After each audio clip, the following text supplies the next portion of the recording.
I was a little nervous about making this video. It has been said that the Nintendo 64, when hooked up to an HD TV, can be vomit inducing. The graphics are a little fuzzy around the edges. In fact, when I hook up my PlayStation 2 to my HD TV, I find it can be quite fuzzy until your eyes adjust to it. I've wanted to focus on Nintendo 64 games for quite a while because I loved the console when I was a kid and I'd love to share some of the games I played on it. And this Relive series I'm doing is perfect for it. I have a bunch of Nintendo 64 carts stashed away in a drawer, and I have some of the original boxes. My Body Harvest box has seen better days, but this is how I bought it on eBay. None of the games I own on the Nintendo 64 are my original games. I sold all them when I was a kid, and I always regret it. I've slowly been buying back my Nintendo 64 library, almost like I'm trying to buy back my childhood. Another concern I had was that I was going to go back and play games and they just hadn't held up. Body Harvest was a game I used to love playing, but I was worried that going back to it, it might be seen through rose-tinted glasses and it just wouldn't be the same. But going back and playing it for this video, I was surprised and relieved at how fun this game still is to play. And it brought back a lot of fun and happy memories. So let's relive Body Harvest.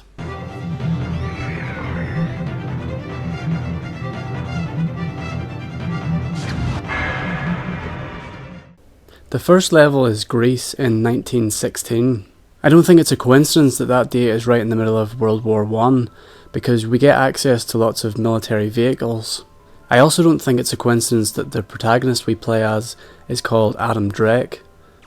In that opening cutscene, it shows Adam having to escape from the space station that's orbiting Earth. He's the last survivor and it's his job to go back in time and stop the aliens from, well, harvesting bodies, I suppose. The plot is that every 25 years the aliens come to Earth and harvest as many humans as they can before leaving for another 25 years. So the game's spread out every 25 years each level. At the start the game pretty much just leaves you to it and it doesn't really hold your hand. You get the odd message now and then telling you where to go or what to do, but I found that the first message was pretty misleading because the part of the map it told you to go to was nowhere near where you actually needed to go. So after quite a lot of exploring, I realised I had to go into this old mineshaft and get the key item I needed, which was dynamite. Luckily I remembered I had to do that, but to a newcomer you could spend half an hour just driving around aimlessly not knowing what to do at that part. Typically in Body Harvest you need to find a key item to get on to the next part of the level. In this part I had to get a stick of dynamite to blast through a boulder that was blocking the road, except I forgot how powerful the dynamite was and I actually ended up blowing up my motorbike in the process. After we get into the canyon we meet someone that gives us the key to the hangar, which allows us to progress on to the boss. And if we explore a little bit more in this canyon we get a machine gun. But the cool thing about Body Harvest is that just when you think you have the item you need to progress on, they'll always throw a curveball at you to make you have to divert or do something different. So just as you're leaving the canyon you get a warning to say that there's a harvest taking place, and if left unchecked this would probably end the level for you, so you have to really go and sort it out. I think this adds a really good dynamic to the game because there's always a sense of urgency. This particular harvest led to one of the most memorable parts of Body Harvest for me. When you get to the village, which is right on the other side of the map, the harvest has already taken place for quite a while, but if you're lucky you'll get there before any human characters are snatched up. Immediately after killing the last alien, regardless of who that last alien is, the buildings catch fire around you and you get a message to tell you that you need to put that fire out. We only have a certain amount of time to put the fire in the village out, and this is why this part is so memorable to me. When we bring up the map and figure out where it is we actually have to go, we can notice that there's two roads and one of them's broken. This part has been intentionally set up for a motorbike jump, which shaves about, I would say, 30 seconds off your journey. And whenever you only have 3 minutes to complete this task, those seconds really help. You can see how I accidentally ran over a few of the human characters in the motorbike, and that's actually starting to fill up the little bar now, so you can't let that happen too often. When we get to the fire station, we enter the building to talk to the fireman. When you enter buildings in Body Harvest, if you hold down the shoot button, your character does a front roll and points around the room, because why not? There's absolutely no reason to do this other than the fact that it looks cool, and for that reason I do it every time I enter a building. There's no opportunity to even fire your gun inside the buildings. They're only there to talk to the other characters and to collect items. So instead of the fireman actually helping us and doing his job, we have to go and put the fire out, which is just another cool way of letting you use another vehicle in Body Harvest. This game really was the Grand Theft Auto of its day. Probably the only thing that came close to it off the top of my head was Urban Chaos, but Urban Chaos was much more of a serious game. I remember when Grand Theft Auto 3 came out, people thought it was cool how you could use the fire truck's hose, and I always remembered, well, you could already do that in Body Harvest. I like how these little windows are shown as being broken. Instead of programming or coding complex windows that break when they're shot, they've just programmed a different texture to use whenever the building's damaged. So once we put the fire out, the next job is to use the key we've got for the hangar, which gets us a tank.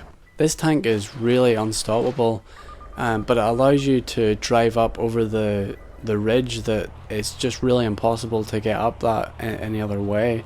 Trust me, I tried whenever I was first playing this game. But once we get up there in the tank, we have the first boss fight, and the tank really makes short work of it. It's just really to show you what to expect at the end of each level. But with the tank you can pretty much just drive towards the boss and just keep shooting.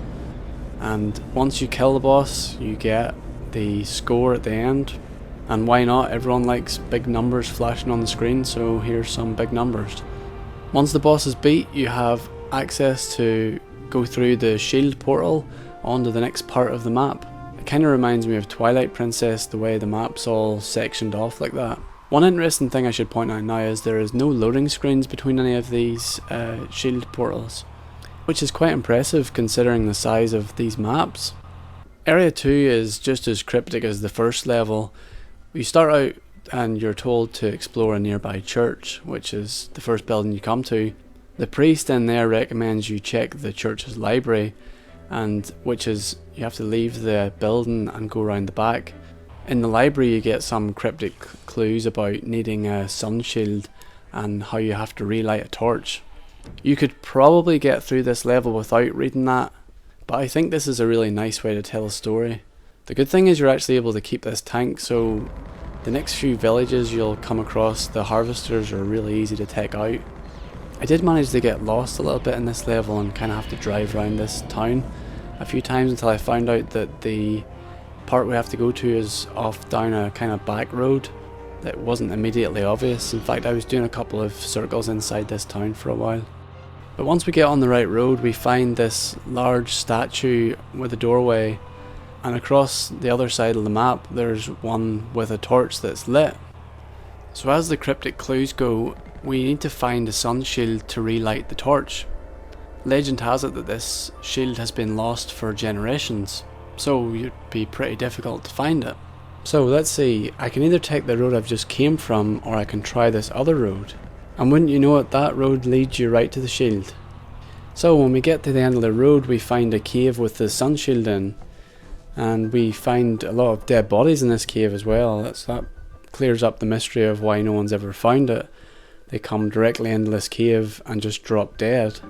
It would have maybe been cool if they added some traps or something to this room, or given a reason why all these guys died. But in any case, compare that to the games that we play nowadays, and usually your objective is just to walk up to something and press A, and I find that's rarely the case with Body Harvest. The items you get are all actually usable items. The sun shield's actually a really powerful weapon, and it's great for taking out the end boss in this level. So instead of just walking up to the statue and pressing A, we actually have to ignite it using the sun shield. I remember this part feeling pretty epic back when I originally played it, like I had to get across some vast canyon. It's easy to forget how large scale this game is for its time. The end boss in this section of the map is out on an island, so to reach him we have to get a boat. Getting the boat is really easy, you just have to jump into it, but in true Body Harvest fashion, it's not as easy as that. We come up to a closed gate, and when we go into the gatekeeper's house to ask him to open it, he doesn't have all the parts he needs. He recommends we go and talk to the miller to get a cog off his windmill. This is another time in the game where I was searching all over the place for this windmill, I just couldn't find it anywhere. You can spend up to about half an hour actually exploring around these little villages and looking for the next place you have to go to. As it turns out, again being the game that it is, the windmill's actually behind a barricade, so we need something to blow the barricade up. But we get an email telling us that the TNT that we have is just not enough. So with further searching we find a military building. This whole area seems to be military because there's another vehicle we get which is a pretty cool caterpillar type tank. But we have to go into this general's house and ask him if he doesn't mind borrowing the keys to his howitzer. It's actually quite incredible how many people in this game have hidden walls in their house. I wish I had a hidden wall in my house that just opened when I wanted it to. I think the idea behind this is that it forces you to actually talk to the person and ask them for whatever item you need, and once you've talked to them then the invisible wall just sort of opens up and you can go and get the key or whatever item you need. Actually in this case I think we needed the howitzer shells rather than the key for it. The howitzer's a pretty devastating vehicle for long range attacks, and to actually clear the barricade you park up quite a far distance away from it and fire a long shot towards it over the river, which I thought was pretty cool. So finally when we get to the windmill, I expected to just walk up to this thing, get the cog and get out of there. But this is Body Harvest we're talking about. It's never just as easy as walking up and pressing the button. So I go over and talk to the guy and ask him for the cog, and he's less than happy to part with it. Even though there's an alien invasion going on, he's quite content with just getting on with his work. So I didn't know what to do at this point, and then I realised that there was a clue in what the guy was saying. He said that the windmill seals are ready to drop off. So guess what's happening to your windmill?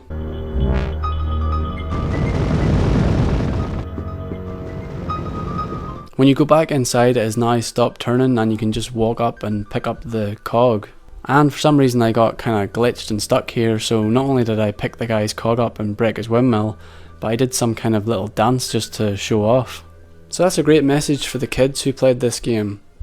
If you need something from someone, go to their place of work, and if they're not willing to cooperate, destroy their livelihood, take what you need, do a little dance and get the hell out of there. So the rest of this level goes to plan. We get through the gate and we fight the end boss, except this is the first time we have to fight a boss on foot. The sun shield works really well though, so it's not too difficult. At this point I had a pretty good technique down for getting a few seconds of sunlight fired off and being able to move and dodge the incoming bolts from the boss. I had a pretty good pattern down, so it made this quite easy. But later on I accidentally figured out that you can actually do side rolls and back rolls in the game, which makes this boss fight much easier. Once a bullet's coming your way, just dive out of the way from it. And the cool thing about this is you can do a 180 backwards dive, which is pretty much what we seen in the opening cutscene. So it's cool the way you're actually able to do that. At this point I was already about 2 or 3 hours into the game, and I wasn't even halfway through Greece. I decided to use a cheat code to let me unlock the other levels so I could show them off. But from what I remember, later on in Greece you get to unlock airplanes, which is quite impressive just how many vehicles are in this one level. The next level is Java, which kind of has an Apocalypse Now feel to it. I don't remember that much from this level other than that the hunting rifle featured quite heavily and you had to navigate the rivers quite a lot. I didn't play this level too much for this video because I was more interested in getting on to the next level, which is the United States in 1960. If ever there was a case for this game being an old school 3D GTA game, then this level is it. It's not surprising that the developers of this game went on to make the Grand Theft Auto series. This sandbox style gameplay really shows through in this game, and it's nice to see how they cut their teeth. This was such a drastic change to anything we had seen before. Up until now, all of the levels have had a very rural feeling to them. Being boxed into this large city was such a different feel to the game, and it was well worth the difficult path in getting here. Memorable parts from this level were having to navigate the sewers to get around the city. At one point you have to save a school full of children, first of all from the alien attack, and then you have to lead them to safety using an ice cream van. One of my favourite parts, which unfortunately I can't show you because I didn't get far enough, is a really large jump you have to make. The only vehicle that will do it is the modified hot rod. This part is somewhat similar to the motorbike jump you've seen earlier, except it's a much larger jump and you have to do it to progress, it's not optional. The next level is Serbia in 1990. When I was a kid, I could not wait to unlock this level. I think it was one of the main things that kept me going. The reason I couldn't wait to get onto this level is that the whole first area is populated by zombies. You really have to use your imagination here, but there weren't many zombie games on the Nintendo 64, and I took what I could get.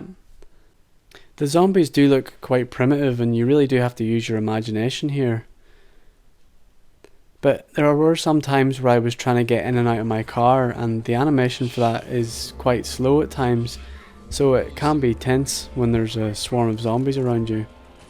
A fun little piece of trivia is that I was reading a Nintendo 64 magazine recently and the game was going to originally be rated 18 until the people that rate games seen what the humans actually look like. When the game was described to them, they thought it was going to be far too gruesome until they actually seen what the little people looked like, and it was just laughable. So I'm pretty conscious of time. I didn't expect this video to be as long as this. I feel like I played quite a lot of Body Harvest to make the video, but at the same time I feel like I barely scratched the surface. Maybe someday I'll go and play the other parts of the levels I missed out. My previous Relive video was Battlefront 2, so you can check that out by clicking on the image. You could also support me on Patreon, follow me on Twitter, or add me on Google+. Thanks for watching.